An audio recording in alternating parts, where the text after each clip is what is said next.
Monsieur le ministre, à deux reprises, le président de la commission des finances, Claude Raynal, et moi-même vous avons écrit pour vous indiquer notre opposition au texte d'application, une instruction, que vous comptiez publier. Mais vous avez décidé de passer outre. J'ai découvert, à l'occasion de mon contrôle à Bercy, jeudi dernier, que même vos administrations vous recommandaient de ne pas publier ce texte. Je les cite. Les directions de la législation fiscale et des finances publiques sont d'avis de ne pas répondre à la Fédération bancaire française sur ce point qui était le plus controversé au Sénat, je cite, et compte tenu de l'intention du législateur. Ma question est donc simple, monsieur le ministre. De quelle légitimité démocratique vous prévalez-vous pour maintenir ce texte d'application alors qu'il est refusé par le Parlement, ce que même vos administrations semblent comprendre?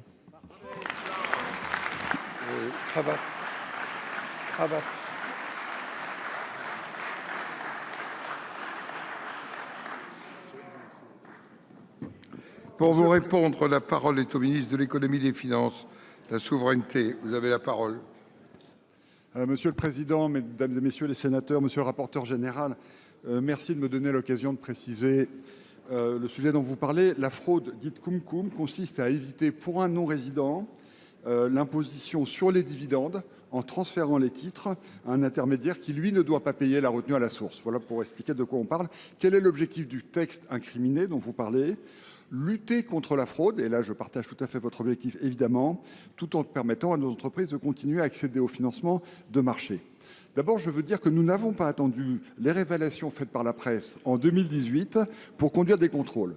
Et dans le respect du secret fiscal auquel je suis tenu, je peux vous dire que les premiers contrôles ont été réalisés en 2017 et ont conduit à plusieurs dépôts de plaintes et à une dénonciation fiscale auprès du parquet national financier. Et le 28 mars 2023, 5 établissements bancaires ont fait l'objet de perquisitions dans le cadre d'enquêtes sur les délits de fraude fiscale aggravée et de blanchiment.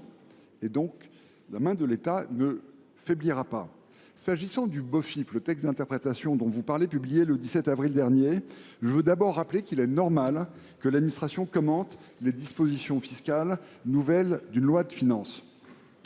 Quant aux précisions qui font aujourd'hui polémique, le gouvernement a eu l'occasion lors des débats parlementaires de souligner la nécessité de préciser le dispositif envisagé et le texte a fait l'objet d'une concertation avec les banques de la place évidemment, mais également à vous-même. Et comme vous le signalez, nous avons eu plusieurs échanges oraux et écrits pour préciser les choses.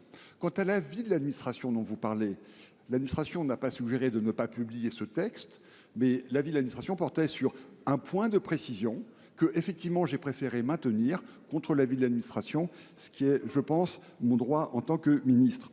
Enfin, et pour conclure, un recours a été porté contre ce texte devant le Conseil d'État qui, à la fin, dira le droit. Mais je suis convaincu, en ayant fait ce que nous avons fait, de respecter à la fois le Parlement et la nécessité d'expliciter les choses devant le contribuable. Je vous remercie. Monsieur le rapporteur général. Monsieur le ministre, ce n'est pas une surprise, vous ne m'avez pas convaincu. Vos administrations, d'ailleurs, lorsque je les ai auditionnées, m'ont malheureusement confirmé n'avoir jamais reçu, depuis 2018, dont vous n'êtes pas le seul incriminé, d'instruction ni de commande politique pour insérer un article dans un projet de loi de finances pour lutter contre la fraude CumCum. Je rappelle juste, il y a effectivement 4,5 milliards de redressements en cours. Monsieur le ministre, cette délinquance en col blanc, nous n'en voulons pas. Elle est inacceptable. Monsieur le Premier ministre, j'ai entendu hier le doute sérieux que vous avez exprimé à l'Assemblée nationale au sujet de cette fraude massive que nous condamnons. Vous avez rappelé votre attachement au respect du Parlement, souverain par le vote qu'il exprime au nom du peuple français. Monsieur le Premier ministre, reprenant votre principe d'action s'agissant de nos finances publiques, avec ces vérités rappelées, nous vous permettons, mieux, nous vous demandons d'agir. En retirant ce texte, notre République en serait grandement honorée. Merci. Comment le gouvernement peut-il demander aux citoyens et aux entreprises de notre pays de contribuer davantage au redressement des finances publiques alors que d'autres refusent de supporter le poids de l'impôt?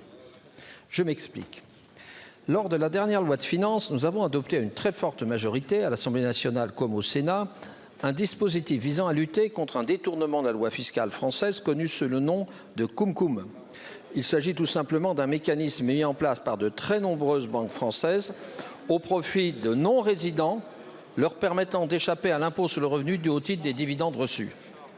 Le préjudice pour le Trésor public de ces pratiques d'optimisation fiscale agressive, voire de fraude tout court, pourrait représenter jusqu'à 4,5 milliards d'euros. Il semblerait, d'après une note commune de mars dernier de la DGFiP et de la DLF, qu'à la demande de la Fédération bancaire française et contre l'avis de vos services, et malgré les avertissements répétés de nos deux collègues sénateurs, vous avez fait publier le 17 avril une instruction fiscale au BOFIP, créant plusieurs brèches et exceptions aux dispositifs contraires à la volonté du législateur. Monsieur le ministre, ma question est double. Pouvez-vous confirmer à la représentation nationale que ces informations sont exactes? Et deuxième question, envisagez-vous de procéder au retrait immédiat de cette instruction pour respecter la volonté du peuple? Enfin, vous dire que, s'agissant du commentaire administratif que vous avez évoqué, ce commentaire administratif, il s'inscrit dans l'expression légitime, habituelle de l'administration fiscale. Le BOFIP qui a été publié le 17 avril dernier, je veux d'abord rappeler qu'il est normal que l'administration commente les dispositions fiscales nouvelles de la loi de finances.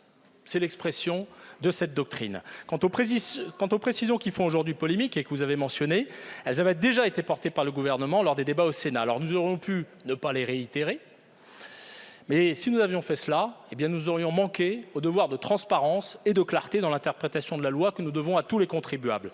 Monsieur le ministre, dans la note qui a été des deux directions du 20 mars dernier, voilà ce qui est écrit.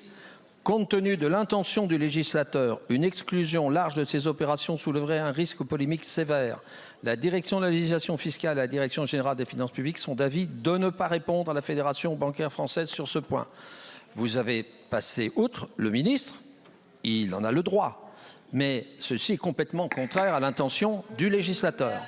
Or, notre collègue Husson, rapporteur du budget au Sénat, vient de révéler que Bercy, malgré les alertes écrites d'une partie de l'administration, avait pris un texte d'application contraire à la loi votée sous la pression du lobby bancaire. Monsieur le Premier ministre, cette annonce pose deux problèmes démocratiques majeurs. D'une part, le respect du vote du Parlement en tant que représentation de la souveraineté nationale, et d'autre part, le respect de la juste contribution de tous à l'impôt, tel que garanti par la Déclaration des droits de l'homme de 1789.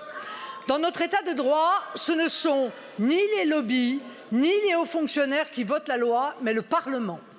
Dans notre État de droit, l'administration, sous la responsabilité des ministres, est chargée d'exécuter la loi, pas de l'amoindrir, pas de la rendre inapplicable, pas de la conditionner, comme cela m'a été rapporté lors de mon déplacement en Nouvelle-Calédonie.